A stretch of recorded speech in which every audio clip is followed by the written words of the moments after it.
Wait up, here I come. Wee. Hi, and welcome back to another video of the games I have been playing. Every gamer I think has a time where they don't really know what they want to play, so they play a lot of stuff, a lot of games, and they play it for an hour or half an hour or a couple of minutes, and some of these games will stuck, and then you will keep on playing. Well, I actually have one of those games, but the first one is not that game, and that is Breath of Fire 3. This is a childhood game of mine that I never beat. I never went past sort of the child part of the game, and I started playing this game at the beginning of the year, and I got stuck at the zombie boss, could not beat it. And a couple of weeks ago, I figured, let's just train up. I'll check on the internet for some hints and tips, and I finally got past that part and got the part that I never played with adult Ryu. And I am now at the almost at the end of the game. Not literally at the end. There's probably a couple of things you still need to do, but I'm basically nearing the end of the game.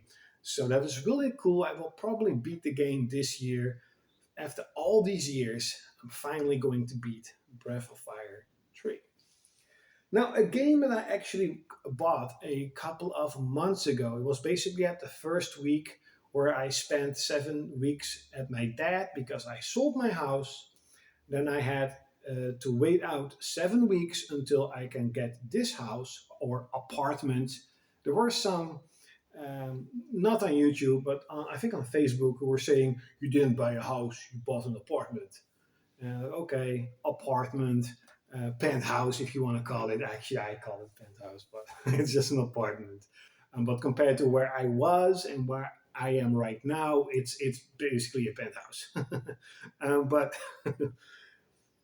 I got this game, and I remember playing it a day long, quite a lot. But I never really beat it. I was literally at like the final chapter.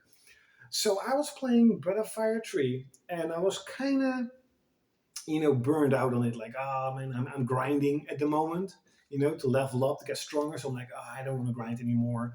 And I figured, why not go and beat Dragon Valor, a really cool beat 'em up mixed with RPG elements of Konami, Namco. Did I say Konami? That's a bad word nowadays. Konami is a very bad word. But from Namco, and I was at the last couple of levels, and I finally beat the game. It's a really really cool game where basically what I really like about this game, or what makes it unique, is there is sort of a generation, how family tree where there are every level, or every generation has a guy and a dude, of course. They make a baby, and that is the second sort of character you play in the game. And rinse and repeat that 4 times, and you'll see the end of the game. It's really cool, and you can actually have sort of different characters, so different babies. But no, seriously, it's just a really, really fun game. Um, I was expecting, though, a little bit more of its music. Like the environments are, standard RPG stuff, but some of the music tracks are really good. But I expected more good music tracks. There were only a couple.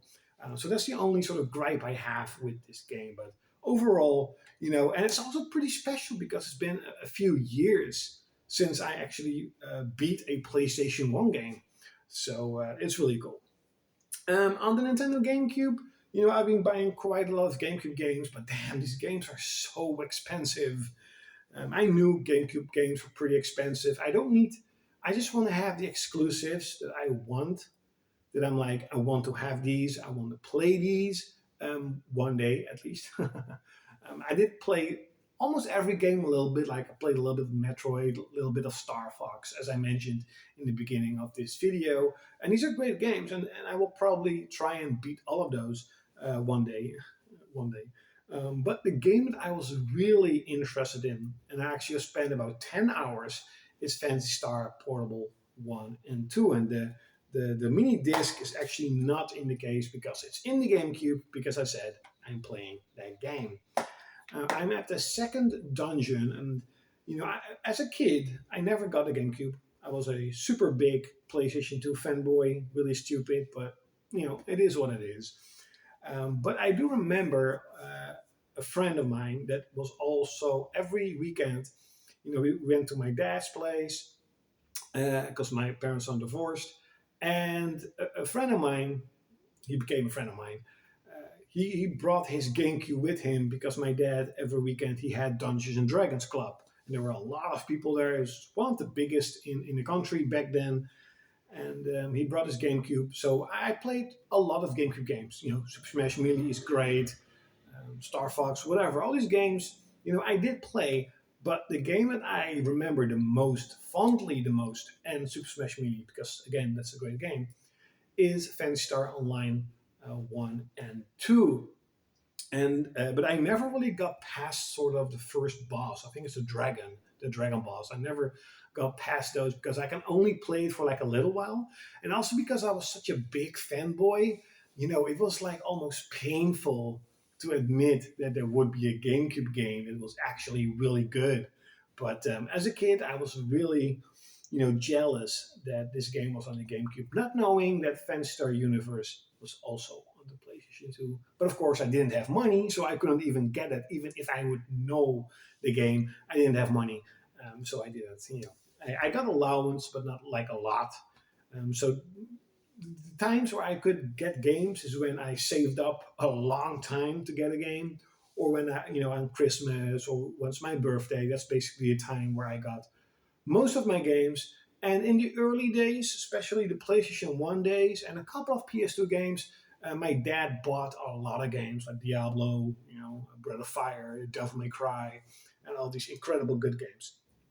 So as I mentioned, I was playing Phantasy Star Online 1 and 2, and I'll definitely go and keep playing. Now, one of the games that I was just thinking to myself, let's try it out. I played this years and years and years ago. I remember it being pretty good. I especially remember as a kid really liking that there were so many units on screen, and that is Spartan Total War.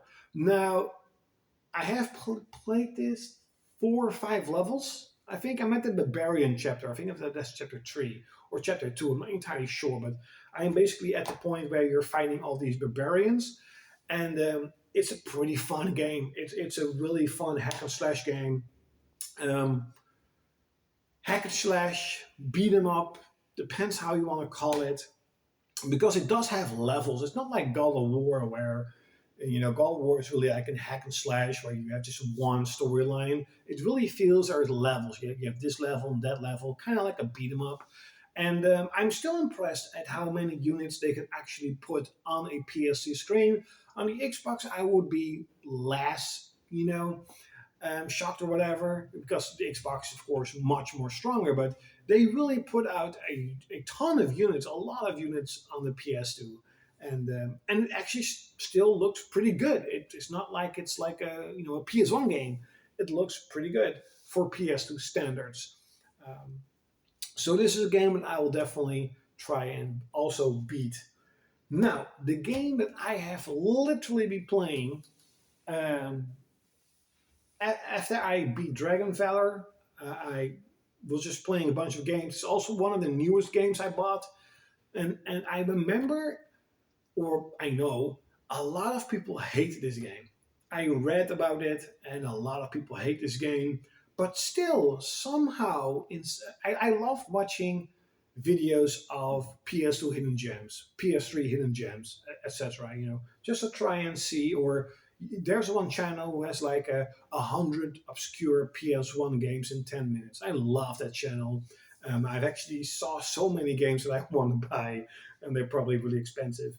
And this game is on those lists. So I'm like, maybe back then people really hated it because they were expecting something else. But now it's sort of a hidden gem. And that is a Fallout Brotherhood of Steel. So I started playing this game and I thought to myself, weird. It looks like Baldur's Gate Dark Alliance 1 and 2, Champions of NORAD, and even some of the sounds are the same. How you sort of play the game is the same. How you have your inventory screen is the same.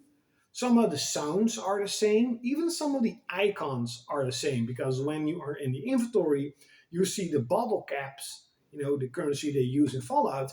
But when you actually sort of walk over the bottle caps in the game, you will see golden coins, just like in Baldur's Gate Dark Alliance. So for a little while, I thought to myself, yeah, it's a fun game, but holy damn, they really, stole stuff from Interplay. And then I saw on the box, it's made by Interplay. It's literally made by the guys who made Baldur's Gate Dark Alliance 1 and 2. However, what I find very interesting is you have, number one, you have guns in the game. And you have sort of, with R1, you lock on enemies and then you'll shoot your weapon. And you have grenade launchers, rocket launchers, machine guns, pistols, energy pistols, flamethrowers, and you have melee weapons, as you expect from a Fallout game. Knives, gloves, giant sort of, halberds, something like that. But it actually really works. And I don't know how, but the sound, I have now sort of like an automatic shotgun, and the sound of that shotgun is so satisfying. Like you really hear like the boom boom. It probably sounds really stupid out of my mouth, but the sound design in this game is pretty good, especially for the weapons, and it plays really good. It plays like a Dark Alliance game with guns, the environment itself is just standard apocalyptic, setting. But you have your mutants, you have your basic Fallout stuff, but then in a Dark Alliance sort of jacket on. And I don't know. I understand that people were expecting something else, but I'm like, it's not that bad. Now, the second thing I noticed is quality wise, so how fluid the game runs, how good it looks, is a lot worse than Dark Alliance 1 and 2. It's quite weird because some of these characters look good for PS2 standards. I'm like, okay, this is the Baldur's Gate engine, and then some areas, most of the areas, to be honest, and most of the characters, they look way worse than even the original Baldur's Gate Dark Alliance. And I'm like, how? I mean, did they have like a bigger budget for these games and they have a much smaller budget for Fallout? And that's maybe why they used a lot of tools from Baldur's Gate Dark Alliance 1 and 2. I don't know, I'm not sure. But Fallout Brotherhood of Steel, I'm 8 hours into the game. I'm in Chapter 3. It's a really fun game. And you know what I also really like? You actually unlock new characters to play as you play the game.